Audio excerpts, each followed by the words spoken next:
When we speak about Al Ahly, Al Ahly is one of the best clubs in Africa. Abanye bayibiza nge-Real Madrid of Africa because of ama-titles abanawo kwi-Champions League ye-CAF.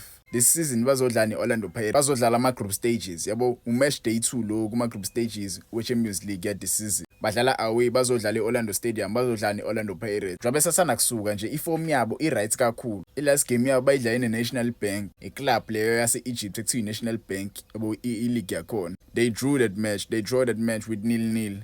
Ucoach onjengoJose Riveiro angakwazi ukusebenzisa i-analysis yakhe yabo break it down indlela i-Al Ahly idlala ngakhona because mase ubheka indlela edlala ngakhona i-Al Ahly is one of the greatest teams la e-Africa ekwaziyo ukudlala ngepace, ekwaziyo ukubreak down i-defense, ekwaziyo ukusebenzisa ama-winger yabo, ekwaziyo ukusebenzisa ama-crosses to win ama-matches. If you saw the game that they played against the Stade Abidjan, you saw Tahir Mohamed. Tahir Mohamed was very, very lethal with ama-crosses ade washaya kuleya match leya. And ama-crosses lawa ade washaya bepose i-threat kule team ade bedlala nawo i-Stade Abidjan. This is how they lined up yabo in their last game kwi-Champions League yabo. Epalini bebevimbise their number 1 goalkeeper uMohamed El Shanawy. Siyamazi sonke uMohamed El Shanawy is one of the best goalkeepers esinabo la e-Africa. Uyi-number 1 goalkeeper e-Egypt yabo, useke wadlala le ku-World Cup. So uzoba i-threat kakhulu Orlando Pirates because mwase ubheka ama-attributes akhe. Ugoalkeeper one-strength yabo, ugoalkeeper one-strength uyakwazi ukurise makushawa ikhona yabo, waphakama abambe ibhola, uyakwazi ukushaya ama-long distance shots and futhi ugude ekubambeni ama-penalty yabo. So i-Orlando Pirates kumele yenze sure ukuthi mifika kulo goalkeeper lo iyawasebenzisa ama-chances ayo because akusiyona ugoalkeeper lo ungamhlekela,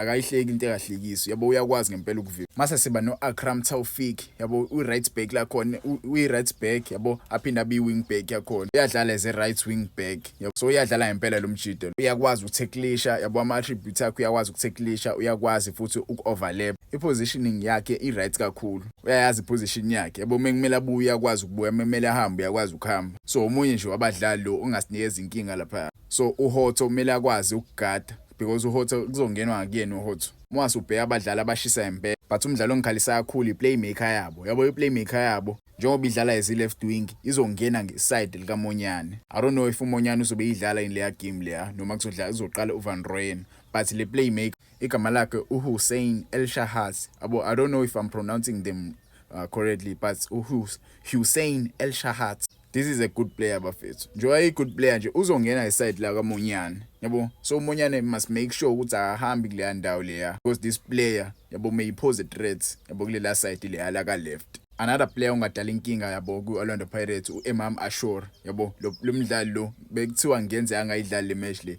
but unfortunately uxolisile and utravelile ne-team yabo, uzofika namhlanje la e-South Africa.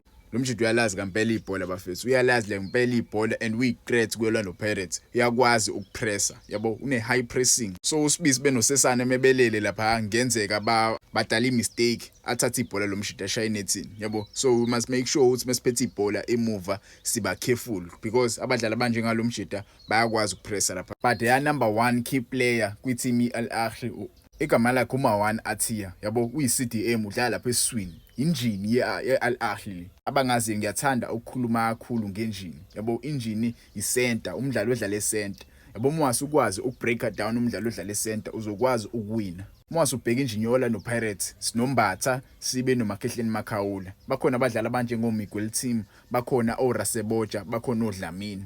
Muzodlala neteam nje ekuthiwa i-Al Ahly kumele wazi uzoqalisa bapha abadlali with the group of players you have yabo. So mina ngizodlala against umdlalo kanje and uyisithenjwa se-Al Ahly swing yabo, edlala kanye banalo mdlali u-Ahmed Nabil Koka yabo. Labadlali labo bawu2 bafana njengombatha benoMakhehleni Makhawula, bayithenjwa lapha esiswini. So njengoba bezodlala bawu2 nje bayamdinga umdlali ozokwazi uba break down, ozovele nje aba-break it down, abavale bathule imatch yonke yabo. Maybe yale afika umdlali acima ibhola, maybe yale afika athathe ibhola. Umdlalo kanje ku-Orlando Pirates siyamazi sonke yabo, inkinga akayitholi game time, it's a pity ukuthi akayitholi game time. uMiguel Team nyamazi nokuMiguel Team bafethu, uMiguel Team ulo mdlali lo omeyoshaya i-tackle akwenzeki angahambi nebhola because umsebenzi wakhe ukuthatha ibhola aphasi, thatha ibhola aphathi, ungimaka, yabo. Akekho umnandi kushuthini, but uma igwele team yasakumakela ibhola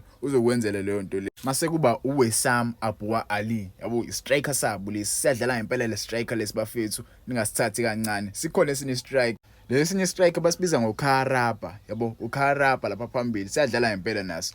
But unumber 1 striker sabo iAl Ahly yilesi, yabo. iOrlando Pirates kumele yenze sure ukuthi iyamaka lo mjini because uyakwazi ukuthatha ama long shots. Akwazi ukuthatha ama long shots. Sipho China kumele abe watch lapha. Ugood kwi-finishing, yabo, ugood kakhulu kwi-finishing and uyakwazi futhi ukuthatha ama free kicks. So iOrlando Pirates kumele ikhiphe an eye on this player. Information abajwayele ukuyidlala i-4-2-3-1, yabo. Le cishe ifane iOrlando Pirates because if ucheck iOrlando Pirates indlela edlala ngakhona nayo icishe idlale kanjalo because emuva kube ubackline u4, kuthi center uMakhehleni Makhawula noMbatha, kuthi ngaphambili kube uMaswanganye, uMfukeng, Nkota, mase kuthi umdlalo lephambili kube uMaghopa, yabo. Ischeme nje leso Orlando Pirates esijwayele ukudlala. Angazi le game izophela kanjani. This is a big game against the Orlando Pirates, but for me, based on my analysis, I think le game le izophela ngo-0-0 noma ngo-1-0, yabo, kuwini iAl Ahly. Awuthi angiyithembi Orlando Pirates, I'm a big fan of Orlando Pirates, but I don't think le game le, yabo, sizokwazi ukuyi-overcome iAl Ahly,